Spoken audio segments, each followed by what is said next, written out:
Ab'oludda oluvuganya gavumenti mu paalamenti baagala akaweefube gavumenti gwetandiseeko okulwanyisa ababba ensimbi z'omusolo mu paalamenti nti atandikire ku bakulembeze ab'oku ntikko so si ku babaka nga bwe kyakoleddwa.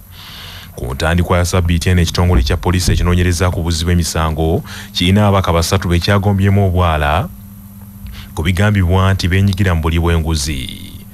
Mu lukuŋŋaano lwa bannamawulire lwatuuzizza ku paalamenti akulira oludda oluvuganya gavumenti mu paalamenti Joel Besekezi Ssenyonyi mwasinzidde okutegeeza nti bandisoose kukwata akakiiko ka paalamenti ak'oku ntikko konna akamanyiddwa nga Parliamentary Commission ng'agamba nti emivuyo egiri mu kakiiko ako gye gitandikirwako enguzi mu paalamenti y'eggwanga.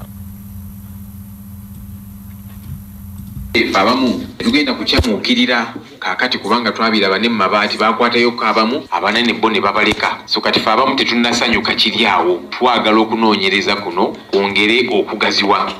Nze mu kulaba okwange obuzibu bwa paalamenti yaffe eno obutandikira mu Parliamentary Commission ke kakiiko akakulu akatwala paalamenti ya Uganda eno akakiiko kentuulako. Akakiiko ako sikeerufu ebikolwa byako si birambulukufu. Pandikidde sipiika makyaga leero nga mulaga amateeka. Ssenyonyi era yeemulugunyizza olw'obutayitibwanga mu ntuula za paalamenti mu kakiiko ako ka Parliamentary Commission newankubadde ng'ateekeddwa okutuula ku kakiiko ako ng'akulira oludda oluvuganya gavumenti mu paalamenti.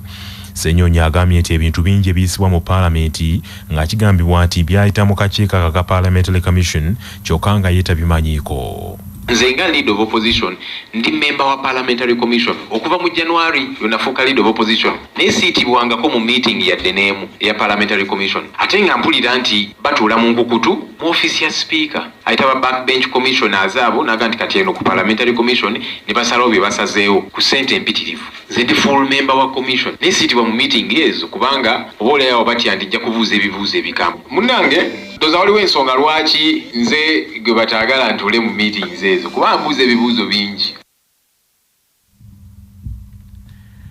Omubaka wa gavumenti mu disitulikiti y'Egomba Harriet Nakamya asabye omukulembeze w'eggwanga Yoweri Museveni nti ayongere ensimbi mu nteekateeka y'okugulira abasenze ebibanja oboolyawo kinaakendeeza ku kibbattaka. Harriet Nakamya asinzidde ekiteemo mu ttawuni kanso y'e Kanoni mu disitulikiti y'Egomba mu kukwasa ebyapa abatuuze abasukka mu 100 nga bano bamu ku baabo gavumenti bye yagulidde ettaka bulijjo erikayanirwa Wanswa Peter bakayimbudde. Enteekateeka y'okukwasa abantu abasukka mu 4 ebyapa ebyo yatongozeddwa omukulembeze w'eggwanga Yoweri Museveni ku Sande wedde. Ebyalo 4 okuli Kome, Kitemu, Nkwale ne Kasaka mu Gomba bye biganyuddwa mu kaweefube ono ng'olutalo ku ttaka eryo lumaze emyaka nga3 lwafiiramu n'abantu 3 abamu baasibwa ate abalala ebibanja byabwe byatwalibwa ku kifuba. RDC Nakamya agambye nti ab'ebibanja bangi bamutuukiridde ng'abaagala gavumenti ekole ekintu kyekimu nga kyekoze mu ttawuni kanso y'e Kanoni nabo basobole okubeera ku ttaka nga bakkalidde. Kyokka RDC Nakamya alabudde abatuuze abafunye ebyapa nti beegendereze okubisinga mu bawuzi b'ensimbi. Abagenda okufuna ebyapa basoba mu 15 naye nsaba kino wammanga okwata ekyapa mu kino kyo kibanga kiteego temutwala ebyapa mu mabaala sente ziwaddewo kwata ekyapa kyange onyongera omwenge temutwala ebyapa mu mabanerendazi teweewoola ssente mbeegayiridde manerenda kyesinga okwagala kadi za motoka kadi za piki na byapa tekubanga omwana asomye mu bulungi teka omwana ayingira ku university omwana agenda mu secondary weewola ssente ekyapa ssente zaazo nga siba omukadde 30 yagala obukadde 3 owandiike manerenda akosa transfer kosayininga. Ate abamu ku batuuze abafunye ebyapa nga bakulembeddwamu Muganga Amos ow'e Kanoni Gomba, James Miti ow'Enkwale, Mulindwa Charles ow'e Kasaka wamu ne Muzeeyi Lubuzi Amos Kyagulanyi ow'e Kyankuuma Kasaka Gomba bebaziza pulezidenti olw'okubagulira ettaka nabo ne basaba gavumenti egonjola emivuyo gy'ettaka. Engeri gyenfunye ekyapa kyange kino kyendi mu 5 naye enteekateeka eno njagadde nnyo kubanga ereeta essuubi n'omanya nti olina obwannannyini olina obutuuzi obutuufu. Weebale kufaayo. Nze Mulindwa Charles waawo ndi w'e Kasaka. Ensonga eno ensanyusizza nnyo. Omubaka wa Paalamenti akiikirira Mawogola South Goreti Namuga asazeewo okugulira eddwaliro eddene ery'Entebbe ekitanda bannakazadde ku bazaalira ng'alumiriza nti gavumenti tefuddeyo ku mbeera y'amalwaliro g'eggwanga. Namuga atuuzizza bannamawulire ku Paalamenti n'ategeeza nti gye buvuddeko basinkana bakulira eddwaliro ly'Entebbe ne bakizuula nti eddwaliro eryo erya gavumenti embeera gye lirimu teyiyagaza n'akatono olw'omuwendo gw'abalwadde abangi bamaama batuuka n'okuzaalira ku ttaka. Namuga agambye nti amaliriza okuwandiikira omutesiteesi omukulu minisitule y'ebyobulamu Dr. Diana Atwine amulambike ku mutindo ogwetaagibwa ogw'ebitanda eby'abannakazadde mu ddwaliro ly'Entebbe.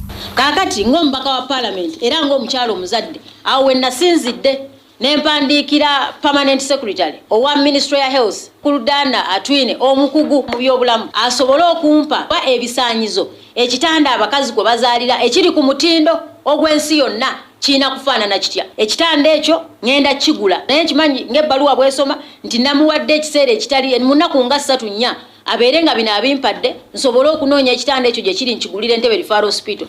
Bwe zibanga zibaweddeko ffe katutandika okubayambako kubanga olaba Namugombaka wa Paalamenti avaayo aggulira ekitanda mu ddwaliro lya gavumenti ate eririraanye woosula kati gavumenti eba ekyaliwo si lwakuba nti nnyina ssente nnyingi kimalamu amaanyi mu gavumenti eno emaze emyaka gigenda kuwera 4 mu buyinza nga tulina amalwaliro ng'abakyala bakyazaalira ku ttaka.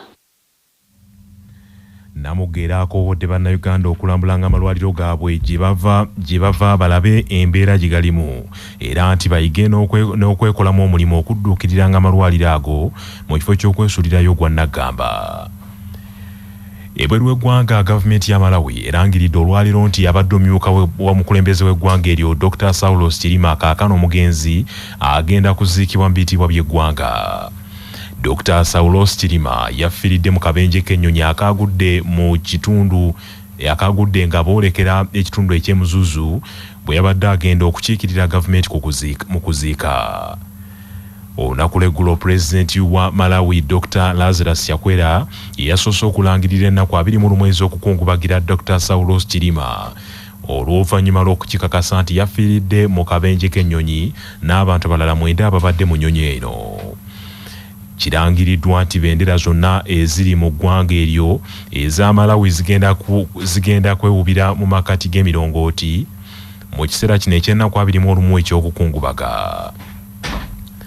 Mu mbeera y'emu pulezidenti Chakwera alonze akakiiko k'abaminisita ab'enjawulo okukulemberamu enteekateeka ez'okuziika Chilima mu ngeri entongole era mu bitiibwa by'eggwanga eryo wadde ng'olunaku lw'okumuziika terunnalangirirwa. Bannaffe amawulire ag'essaawa eno bwe kati bwe gagenze. Sigala naffe ku CBS FM ey'obujjajja. Nze Joshua Musaasizi Nsubuga, tunaddiŋŋana edda.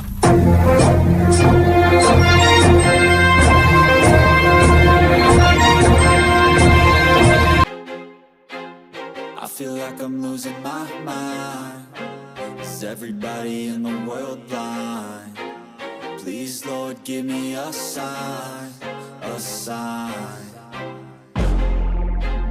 I feel like I'm losing my mind. Is everybody in the world blind? Please, Lord, give me a sign, a sign. I wanna be the greatest. Everybody on the fake shit. I look around and feel like everybody is the fakest. I make this every day and I'm impatient, hoping one day I blow up from the basement. Statement, the top is so vacant. I don't hear shit that I think is amazing. Waiting for my day when I'm playing sold out shows for 1,000 faces. Hey, give me that crown, get in my way and to be put down. It ain't your place, no, this my town. If I want that shit, then I'll get it right now.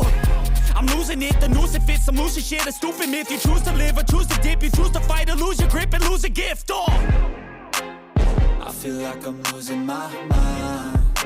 Is everybody in the world blind? Please, Lord, give me a sign, a sign. I feel like I'm losing my mind. Is everybody in the world blind?